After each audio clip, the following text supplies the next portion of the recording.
জানাচ্ছি BDR camp থেকে। আমরা এই মুহূর্তে অবস্থান করছি শাহবাগ। যেমন দেখছেন যে শাহবাগে জুলাই গণ অভ্যুত্থানে আহতরা কিন্তু আবারও শাহবাগ অবরোধের ঘোষণা দিয়ে কিন্তু তারা শাহবাগে বসে পড়েছেন এবং শাহবাগ অবরোধ করেছেন। তারা যেমনটি বলছেন যে জুলাই গণ অভ্যুত্থানে আহত হওয়ার পরে কিন্তু তাদেরকে যথাযথ পরিমাণে চিকিৎসা সেবা এবং তাদের যথাযথ সম্মান এবং মর্যাদা কিন্তু নিশ্চিত হয়নি মর্মে তারা শাহবাগে আবারও অবস্থান দিয়েছেন এবং তারা শাহবাগ অবস্থান কর্মসূচি ঘোষণা দিয়ে কিন্তু শাহবাগ থেকে শাহবাগ টু মিরপুরগামী যে রোড সেটি কিন্তু অবরোধ করে রেখেছেন, বন্ধ করে রেখেছেন। তারা কিন্তু জুলাই শহীদ স্মৃতি ফাউন্ডেশনের প্রতিও আন্দোলনকারী আহত ভাইরা কিন্তু দোষারোপ করে তারা কিন্তু বলছেন যে তাদেরকে যথাযথ সম্মান নিশ্চিত করেনি জুলাই স্মৃতি ফাউন্ডেশন এবং এই মর্মে কিন্তু তারা বেশ কয়েকদিন জুলাই স্মৃতি ফাউন্ডেশনে ঘোরাঘুরির পরেও কিন্তু তাদেরকে সম্মান নিশ্চিত হয়নি এবং তাদের যে ক্ষতিপূরণ দেওয়ার কথা ছিল সেটি দেওয়া হয়নি মর্মে তারা অভিযোগ করেছেন।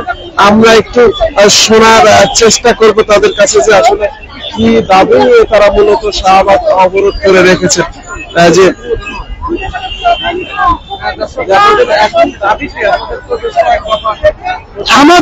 আমরা বেশ কয়েক দফা এখানে আসছি, রাজপথে বিভিন্ন জায়গায় আন্দোলন করতে দেখছেন।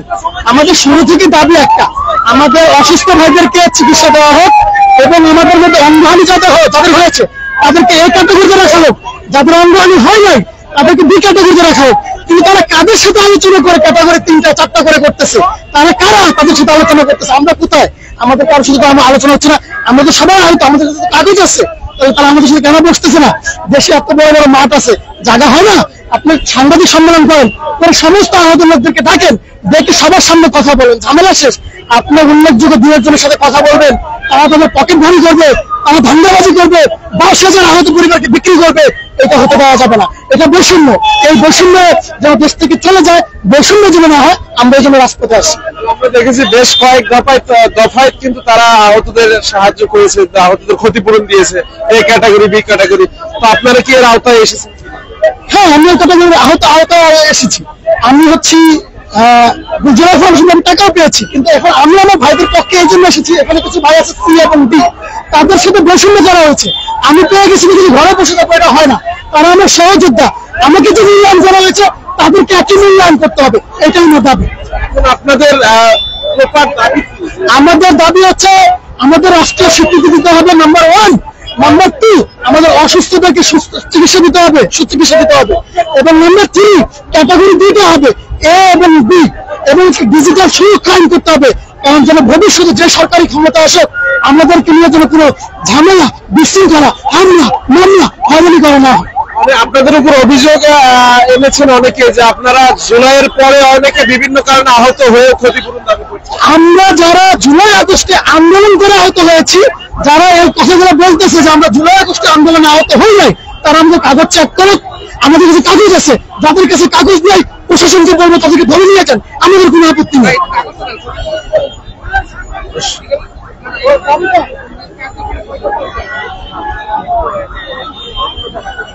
দেখছিলেন যে জুলাই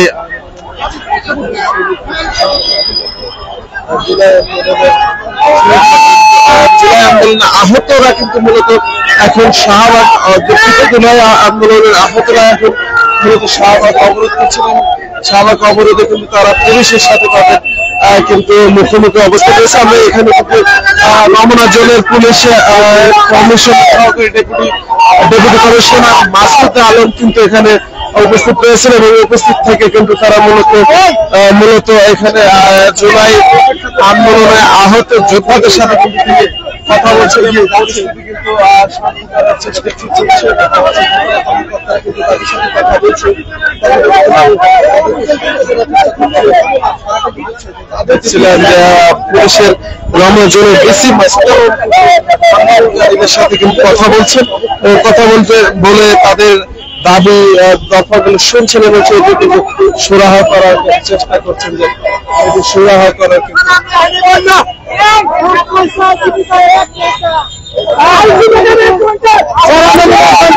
সবাই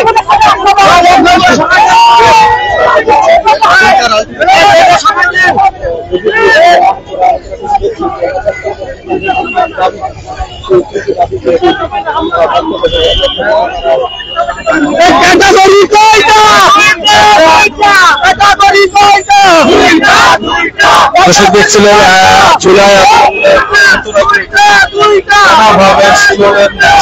স্লোগান দিয়ে কিন্তু মূলত তারা কিন্তু পুলিশের সাথে বাক বিতণ্ডা চলছে তাদের যে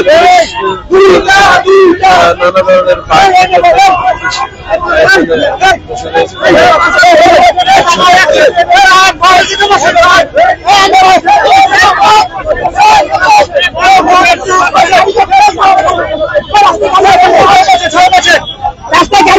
দর্শক দেখছেন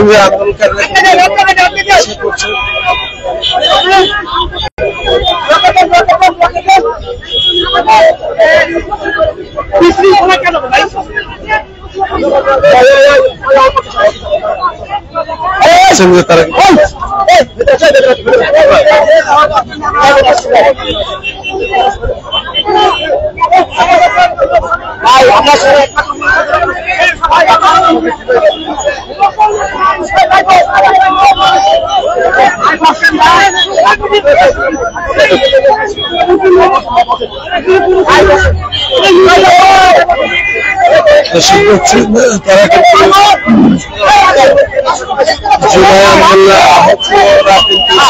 বসে পড়েছেন এবং শাহবাগ কিন্তু তারা অবরোধ করে রেখেছেন এবং শাহবাগ অবরোধের কারণ হিসেবে কিন্তু তারা বলছেন যে জুলাই শহীদ স্মৃতি ফাউন্ডেশন কিন্তু তাদেরকে যথাযথ সম্মান করতে পারেনি এবং যথাযথ করতে পারেনি মর্মে কিন্তু তারা অবরোধ ডাক দিয়েছেন এবং শাহবাগ কিন্তু অবরোধ করে রেখেছেন।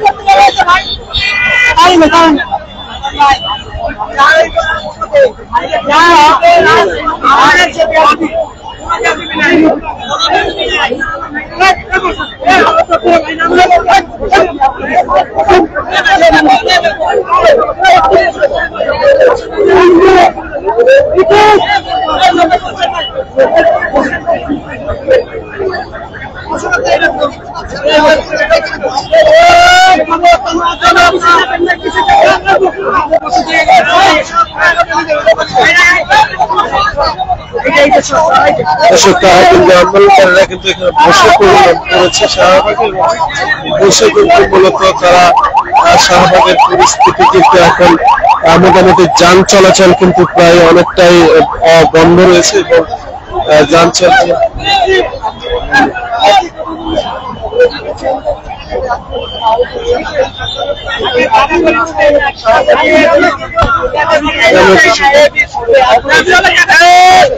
দেখেন আমরা 24/14 একজন আমরা ক্যাটাগরি দিয়ে কখনো যেটাকে মূল্যায়ন করা যায় না।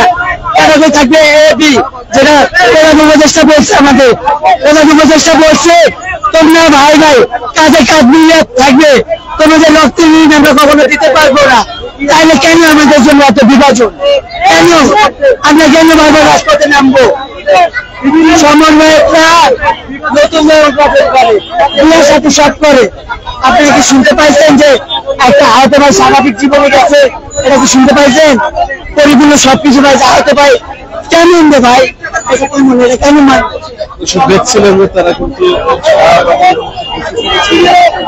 বসে পড়ে কিন্তু মূলত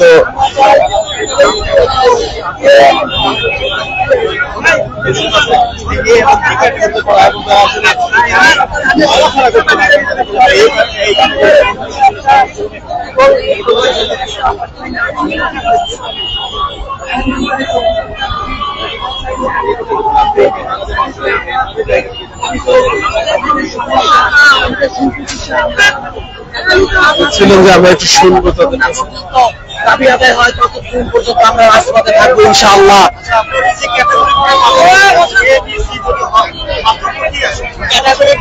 ক্যাটাগরি এ বি সি, এ খুবই অল্প সংখ্যক এবং এ হচ্ছে যারা কখনো কাজ করতে পারবে না, কখনো তাদের ন্যূনতম 5 লাখ টাকা দিয়ে তাদের সরিয়ে দেওয়া হচ্ছে, তারা কখনো কাজ করতে পারবে না। সরকার আশ্বাস দিতেছে তাদের চাকরি দেবে, তারা কিভাবে চাকরি করবে? তারা তো কখনো কাজ করতে পারবে না। আমার রিক্সাওয়ালা ভাইরা তাদের সরকার কি চাকরি দেবে? তারা তো লেখাপড়া জানে না। আমরা মনে করি এ আর বি ক্যাটাগরি করা হোক, এবং সবাইকে বাঁচার আওতায় আনা হোক, যেন ছাত্র জনতা সবার অধিকার আদায় হয়। যে ভাইটা লেখাপড়া জানে না, যে ভাইটা ন্যূনতম শিক্ষিত না, সে যেন তার জীবন নিয়ে বাঁচতে পারে, তার উপর যেন হুমকি না হয়, এইটা আমরা চাই। তার জন্য সুচিকিৎসার ব্যবস্থা করা হয়, আমাদের টিউশন ফি পরি করা হয়। জুলাই ফাউন্ডেশন তো সহযোগিতা অব্যাহত রেখেছে, তারপরে আমাদের জন্য লজ্জাজনক, রাষ্ট্রের জন্য লজ্জাজনক হচ্ছে জুলাই বিপ্লবের আহতরা কেন বারবার জুলাই ফাউন্ডেশনে যাবে এবং সাহায্যের জন্য আবেদন করবে। তাদের উচিত ছিল আমাদের আহতদের ঘরে সাহায্য করছে না।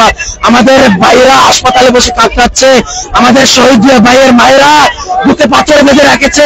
জুলাই ফাউন্ডেশন তো সহযোগিতা অব্যাহত রেখেছে। 22,000 আহতদের মধ্যে খুবই অল্প সংখ্যক ভাইদের সাহায্য করা হচ্ছে। আমাদের গ্রামের প্রত্যন্ত ভাইয়েরা এখনো সাহায্য সম্পর্কে অবগত না, তাদের উচিত ছিল আহত ভাইদের সাহায্য পৌঁছে দেওয়া। আমাদের যে এমআইএস কপি দেওয়া হয়েছে সরকার থেকে, এর মাধ্যমেই সরকার পারলে বিভিন্ন উপজেলা প্রশাসনের মাধ্যমে আমাদের আহতদের সাহায্য পৌঁছে দেওয়া যেতে পারতো, কিন্তু সরকার এই কয় মাসে আমাদের কোনো সাহায্য করেনি। আমাদের খুবই অল্প সংখ্যক ভাইকে সাহায্য করছে, এটা আমাদের জন্য যথেষ্ট না। আমাদের উপর বিভিন্ন জায়গা থেকে হুমকি আসে, আমরা হুমকির মধ্যে আছি, আমাদের লাইফ রিস্ক আছে। আমরা চাই আমাদের বিশেষ আইনের আওতায় আনা হোক, আমাদের জন্য একটা হটলাইন নাম্বার খোলা হোক, যেন 24 ঘন্টা আমরা সাহায্য পাইতে পারি সেই নাম্বার থেকে, এবং এবি ক্যাটাগরি করা হোক, যেন সবাই ভাতার আওতায় আনা হয়। জুলাই ফাউন্ডেশনের যোদ্ধা জুলাই আহত যোদ্ধারা কিন্তু শাহবাগ অবরোধ করে রেখেছেন এবং তারা কিন্তু বলছেন যে মূলত তাদের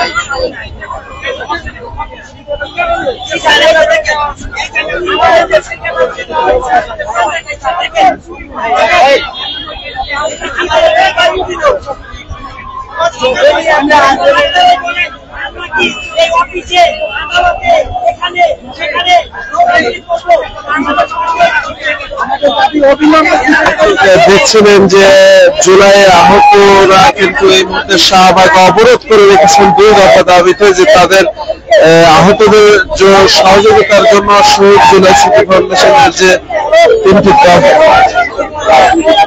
বলেন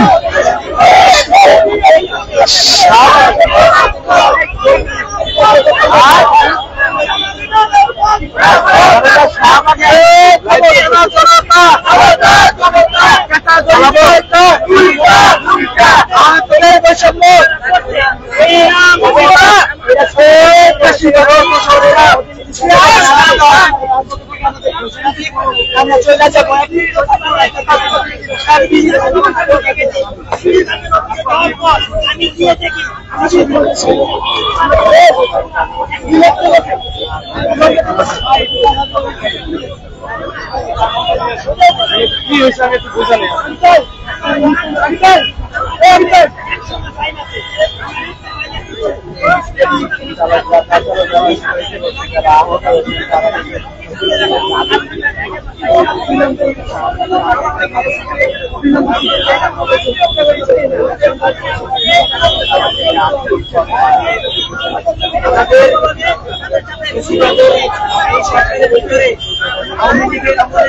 দর্শক দেখছিলেন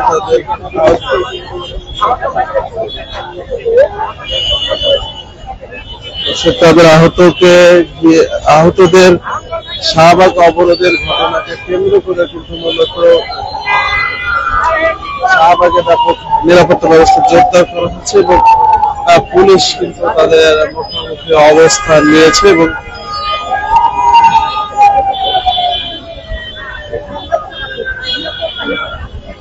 পুলিশ কিন্তু তাদের মুখোমুখি অবস্থান নিয়েছে এবং দেখছেন যে পুলিশ